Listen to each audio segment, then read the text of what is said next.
الحمد للہ رب العالمین والصلاة والسلام علی سید الانبیاء والمرسلین اما بعد وقال النبی صلی اللہ علیہ وسلم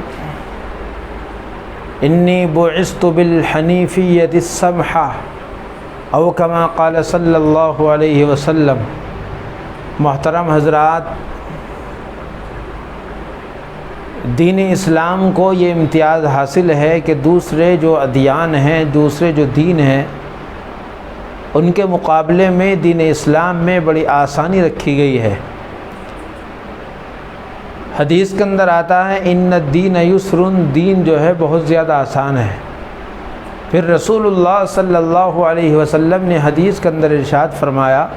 انی بعثت بالحنیفیۃ السمحہ، کہ مجھے وہ دین اور وہ شریعت لے کر بھیجا گیا ہے،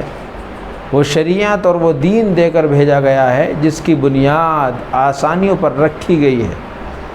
اور اللہ کو خود وہ دین پسند ہے جس کے اندر آسانی ہوں، جس کے اندر پریشانی نہ ہو، جس کے اندر سہولت ہو۔ اس لیے رب کائنات نے جتنے بھی احکام اتارے ہیں وہ سب احکام ایسے ہیں کہ ان میں بڑے چھوٹے کا کوئی امتیاز نہیں ہے، اور اللہ نے جتنے بھی احکام اتارے ہیں ان احکام میں کسی کو بھی عمل کرنے میں کوئی پریشانی نہیں ہے، اور وہ صرف نماز روزہ عبادت میں نہیں ہے بلکہ دین کے ہر شعبے اور ہر گوشے میں یکساں نظر آتے ہیں۔ جس طریقے سے بیاہ شادی کا تعلق ہے، خود رسول اللہ صلی اللہ علیہ وسلم نے جو عملی نمونہ پیش کیا ہے، آپ علیہ الصلاۃ والسلام نے اپنی بھی شادی کی ہیں اور اپنی صاحبزادیوں کی بھی شادی کی ہیں اور لوگوں کی بھی شادی کرائی ہیں، تو جو طریقہ رائج ہے حضور پاک صلی اللہ علیہ وسلم سے، وہ بہت سادہ اور آسان طریقہ ہے۔ شادی کے اندر ایک کام ہوتا ہے جسے ہم لوگ سنت بھی بتاتے ہیں اور سمجھتے بھی ہیں سنت، وہ ہے ولیمہ۔ دیکھیے، ولیمہ نہ واجب ہے نہ فرض ہے، ایک سنت ہے، مستحب کام ہے، اور یہ سنت اور مستحب بھی جب ہے جب انسان اپنی وسعت کے اعتبار سے، اپنی طاقت کے اعتبار سے جیسا کھانا کھلانا چاہے اور جتنے آدمیوں کو کھلانا چاہے بہتر ہے،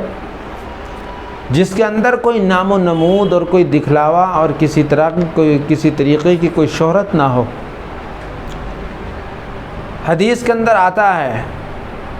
بعض صحابہ اکرام رضوان اللہ علیہ مجمعین سے تو ایک مٹھی کھجور بھی ثابت ہے ولیمے میں، اور خود رسول اللہ صلی اللہ علیہ وسلم نے اپنی ایک بیوی کا جو ولیمہ کیا ہے وہ آپ نے اس طریقے سے کیا کہ حضرت انس رضی اللہ تعالیٰ عنہ سے اعلان کرا دیا کہ جاؤ صحابہ کو یہ بات بتلا دو کہ جس کے پاس جو بھی ہے وہ لے کر آ جائیں اور دسترخوان پر رکھیں اور سب آپس میں ملا کر کھا لیں۔ تو کوئی پنیر لایا، کوئی ستو لایا، کوئی جو لایا، کوئی گھی لایا، اور اس سب کو ایک جگہ کر کے اس کا ایک قسم کا حلوہ سا بنا کر کھایا گیا۔ اسی طریقے سے 2 مد جو کا بھی ولیمہ ثابت ہے، جس کی مروجہ مقدار جو تھی آج کے وزن کے اعتبار سے وہ 1 کلو 575 گرام تھی، جو ایک شخص کا صدقہ فطر ہوتا ہے۔ رسول اللہ صلی اللہ علیہ وسلم نے جتنی شادیاں کی ہیں اپنی بھی، ان میں رسول اللہ صلی اللہ علیہ وسلم نے صرف ایک ولیمہ ایسا کیا ہے جس کے اندر آپ نے گوشت اور روٹی لوگوں کو کھلائی، اور اس میں ایک بکری ذبح کی، حضرت زینب رضی اللہ عنہا کا۔ اس کے علاوہ آپ علیہ الصلاۃ والسلام نے کوئی بڑا پروگرام نہیں کیا ہے، جیسا حساب ہوا ویسے ہی رسول اللہ صلی اللہ علیہ وسلم نے ولیمہ کیا ہے۔ اسی طریقے سے اگر ہمارے معاشرے سے یہ چیز ختم ہو جائے گی، نام و نمود، دکھاوا، شہرت، تو پھر آسانی کے ساتھ میں ولیمے کی جو سنت ہے وہ لوگ ادا بھی کرنے لگیں گے اور اسے کوئی بوجھ بھی نہیں سمجھیں گے۔ بہت سے لوگ تو ولیمہ نہیں کرتے ہیں، بلکہ ولیمہ کرنے سے پہلے ہی وہ بارات جس دن جاتی ہے، جس دن نکاح ہوتا ہے، اس دن سے ایک دن پہلے ہی لوگوں کو کھانا دے دیتے ہیں، اور پھر وہ نکاح ہونے کے بعد میں نکاح سے اگلے دن کسی کھانے کا انتظام نہیں کرتے ہیں، اور وہ یہ کہتے ہیں کہ ہم نے کھانے کا انتظام کر دیا اور ہم نے کھانا نمٹا دیا ہے۔ نہیں، بلکہ نکاح ہونے کے بعد میں جو دعوت دی جائے گی وہ ولیمہ ہوتا ہے۔ یعنی اگلے دن جس طریقے سے عام طور سے ہمارے یہاں ہوتا ہے، جیسے آج نکاح ہوا، کل کو جو ہے وہ دعوت کا انتظام ہوگا، کھانے کا انتظام ہوگا، اسے ولیمہ کہا جاتا ہے۔ دیکھیے، اگر ہم اسے آسانی کے ساتھ میں سمجھیں گے اور آسانی کے ساتھ میں ہم اسے کرنے کی کوشش کریں گے تو یہ سنت بھی ادا ہو جائے گی، بشرطے کہ کوئی نام و نمود، کوئی شہرت، کوئی دکھاوا اس کے اندر نہ ہو۔ اسی طریقے سے دوسری چیز یہ ہے کہ لوگوں کو بلانا اور دعوت دینا، جس طریقے سے ہمارا رواج ہوتا چلا جا رہا ہے کہ ہم شکایت بھی کرتے ہیں اگر کوئی کسی کو نہیں بلاتا ہے۔ دیکھیے، حدیث کے اندر آتا ہے، حضرت عبد الرحمن ابن عوف رضی اللہ تعالیٰ عنہ غنی صحابی ہیں، اور رسول اللہ صلی اللہ علیہ وسلم نے ان لوگوں میں ان کا شمار کیا ہے جن کو رسول اللہ صلی اللہ علیہ وسلم نے دنیا کے اندر جنت کی بشارت دی ہے۔ عبد الرحمن ابن عوف رضی اللہ تعالیٰ عنہ کی شادی ہوئی، آپ کا نکاح ہو گیا، کئی روز کے بعد میں رسول اللہ صلی اللہ علیہ وسلم کے پاس آئیں، آپ کے کپڑے پر عطر کا اثر محسوس ہوا رسول اللہ صلی اللہ علیہ وسلم کو، تو آپ نے فرمایا ما ھذا، یہ کیا ہے؟ آپ نے فرمایا کہ حضور میں نے نکاح کر لیا ہے۔ رسول اللہ صلی اللہ علیہ وسلم نے فرمایا بارک اللہ اولم ولو بشاۃ، اللہ برکت کرے اور ولیمہ کرو چاہے ایک ہی بکری کا ہو۔ آپ نے شکایت نہیں کی کہ تم نے مجھے کیوں نہیں بلایا ہے یا آپ نے کیوں نہیں اطلاع دی ہے۔ یہ دیکھیے، رسول اللہ صلی اللہ علیہ وسلم سے زیادہ باوقار، عزت والا، باراتی اور نکاح پڑھانے والا اور بزرگ ہستی رسول اللہ صلی اللہ علیہ وسلم سے زیادہ کوئی نہیں تھا اس زمانے کے اندر، اور پورے مدینہ میں آپ جیسا کوئی شخص نہیں تھا، لیکن پھر بھی آپ کو اطلاع نہیں دی ہے اور اسی طریقے سے آپ نے شادی کر لی ہے۔ یہ دیکھیے، اگر نہ بلانا یا بلانا یہ ضروری چیز ہوتا، ہم یہ نہیں کہتے کہ مت بلاؤ کسی کو، جس طریقے سے جس کا حساب ہو اس طریقے سے اپنی دعوت کرے، اور اس کے اوپر قرض بھی نہ ہو اور وہ دوسری چیزوں میں بھی گرفتار نہ ہو، بلکہ سادگی کے ساتھ میں جو کام کیا جائے گا سنت طریقے سے اور شریعت کے مطابق، اس میں ثواب بھی ہوگا، اجر بھی ہوگا، اور انشاءاللہ اللہ کی رضا ہوگی اور وہ کام صحیح طریقے سے نمٹ جائے گا، کسی کے اوپر کوئی بوجھ بھی نہیں ہوگا۔ خود رسول اللہ صلی اللہ علیہ وسلم نے اپنی بیٹی کا نکاح اتنی سادگی سے کیا ہے جو جنت میں عورتوں کی سردار ہوں گی۔ اسی طریقے سے بارات کی جو رسم ہے، اکثر لوگ دیکھنے میں یہ آتا ہے کہ آپ یہ دیکھیے کوئی دینی، ملی، سماجی یا کوئی دینی پروگرام ہونے لگے اور اس کی 1 مہینے سے 8 دن سے 10 دن سے کوئی محنت ہونے لگے اور اس کی محنت کرنے لگے تو کام وجود میں تو آ جاتا ہے، لیکن لوگوں کے گھروں پر جا کر لوگوں کو دعوت دی جا رہی ہے، ان کے ساتھ محنت ہو رہی ہے، ان کو بلانے کی کوشش کی جا رہی ہے، ان کو شریک کرنے کی کوشش کی جا رہی ہے، لیکن لوگ پھر بھی نہیں پہنچتے ہیں۔ اور بارات جس کی تاریخ عنقریب رکھی گئی ہے، یہ چند گھنٹوں پہلے کوئی شخص دعوت بھیج دے یا کہہ دے تو اس کے لیے لوگ بڑی تیاریاں کرتے ہیں، اپنے کاموں کو چھوڑ دیتے ہیں، تاریخی کاموں کو بھی چھوڑ دیتے ہیں، دینی کاموں کو بھی چھوڑ دیتے ہیں، اپنے کاروبار کو بھی چھوڑ دیتے ہیں، اور تھوڑا وقت نہیں بلکہ پورے دن کی قربانی دینے کے لیے تیار ہو جاتے ہیں۔ یہاں تک کہ بہت سے لوگ بڑی دور دور سے آتے ہیں، کرایہ لگاتے ہیں، اپنے کاروبار کو چھوڑتے ہیں، اپنے گھر کو چھوڑتے ہیں اور وہ بارات کے اندر شرکت کرتے ہیں۔ کوئی بات نہیں ہے، بارات کے اندر بھی شرکت کی، اور اس کے بعد میں پھر یہ ہوتا ہے کہ بارات میں گئے اور وہاں پر جو ہے جا کر کھانا کھایا، جس طریقے سے بیچارے کی لڑکی والوں کی اور لڑکی کے باپ کی بیچارے کی جو ہمت تھی، اس نے اپنی ہمت سے کھانے کا انتظام کیا، پینے کا انتظام کیا۔ جیسے بھی بیچارے کو اس کو اس وقت میں میسر ہوا اس نے بیچارے نے انتظام کیا، لیکن کھانے کے بعد میں شام کو جب لوگ واپس آتے ہیں تو وہ آ کر پھر برائی کرتے ہیں، حالانکہ یہ طریقہ تو بالکل غلط ہے۔ کیوں؟ اس لیے کہ آپ اگر کسی گھر پر مہمان بن رہے ہو تو آپ جس کے گھر پر مہمان بن رہے ہو آپ کی ذمہ داری یہ ہے کہ آپ کو جیسا بھی وہ کھلا دے اس وقت میں وہ بہتر ہے اور غنیمت ہے۔ آپ کا یہ فرض نہیں ہے کہ آپ کو یہ زیبا نہیں دیتا کہ آپ وہاں سے آنے کے بعد میں کہ کھانا ایسا تھا، پانی ایسا تھا، بیٹھنے کا انتظام ایسا تھا، اور کھانے میں یہ چیز ایسی تھی، ایسے نہیں ہونا چاہیے تھا، یہ ہوتا۔ دیکھو یہ طریقہ غلط ہے۔ جب آپ اتنے لوگ کسی کے گھر پر جا رہے ہیں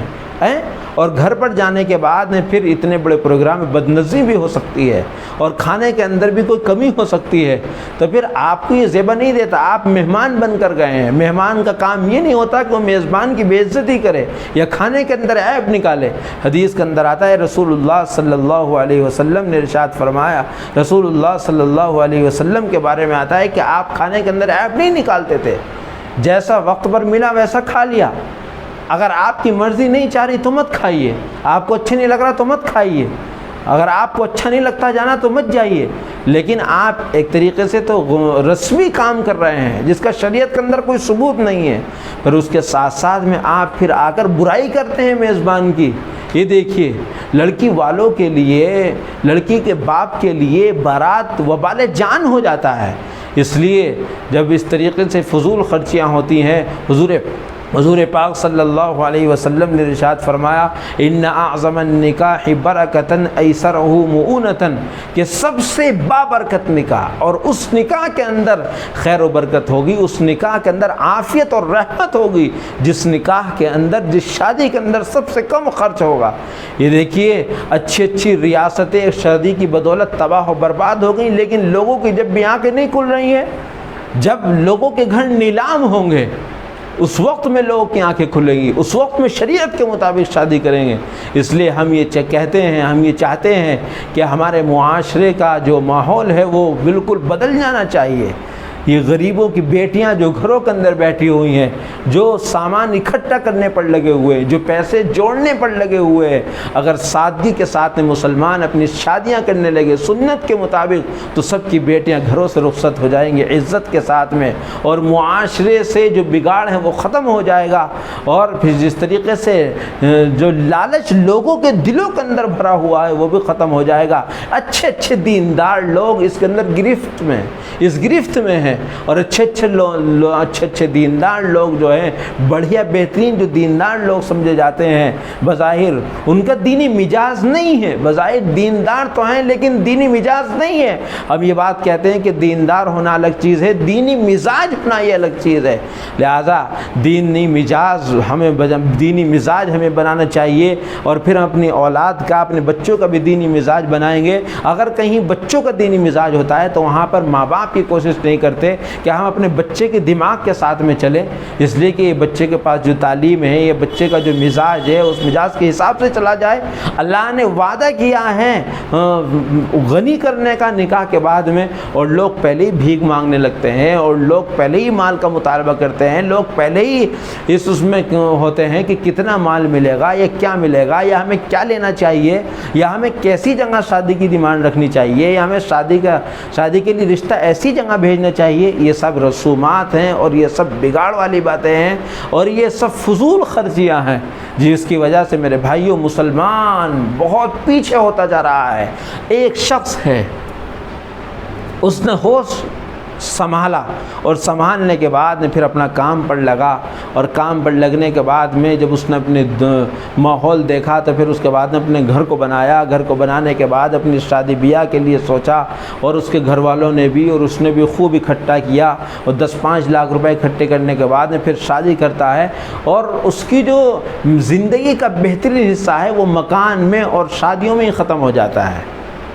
وہ عیش و عشرت میں اسی نام و نمود اور شہرت میں ہی ختم ہو جاتا ہے۔ جو بہترین حصہ ہے کمانے کا، کھانے کا، عبادت کا، سب اسی میں ہی۔ اور پھر اس کے بعد میں بھی یہ کہتا ہے کہ میرے اوپر قرض ہو گیا۔ کیوں؟ اس لیے کہ جب حساب سے زیادہ کام کیا ہے تو پھر قرض ہوگا۔ اور اگر آپ یہ دیکھیں کوئی مسجد والا، کوئی مدرسے والا، کوئی بھیک مانگنے والا، کوئی بیچارہ فقیر مانگنے والا، کوئی سائل دروازے پر پہنچ جائے تو وہ یہ کہتا ہے ابھی تو شادی کی ہے، کافی پیسہ خرچ ہو گیا، اب کچھ نہیں ہے ہمارے پاس، اب خالی ہیں۔ خالی کیوں ہوا ہے؟ کیوں؟ جب تم نے شریعت کے مخالف کام کیا ہے، شریعت کے مطابق کام نہیں کیا ہے، حضور پاک صلی اللہ علیہ وسلم کے طریقے سے ہٹ کر کام کیا ہے، اس وجہ سے پریشانی کا سامنا کرنا پڑا ہے۔ جب تک مسلمان لالچ نہیں نکالے گا اس وقت تک یہ مسلمانوں کی پریشانی آتی رہے گی، اور مسلمان صحیح نہج پر جب تک نہیں آئے گا یہ مصیبت، یہ پریشانی، یہ تمام بلائیں ختم نہیں ہوں گی۔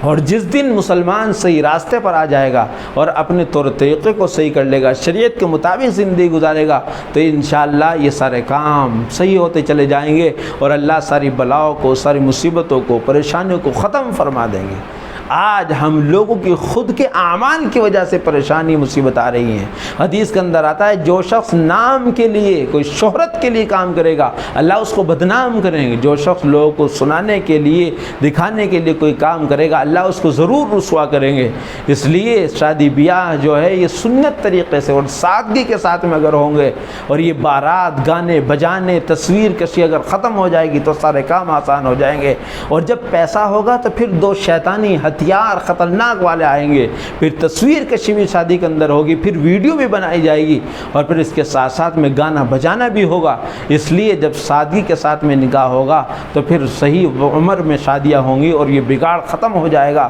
وآخر دعوانا ان الحمد للہ رب العالمین۔ اللہ عمل کی توفیق عطا فرمائے۔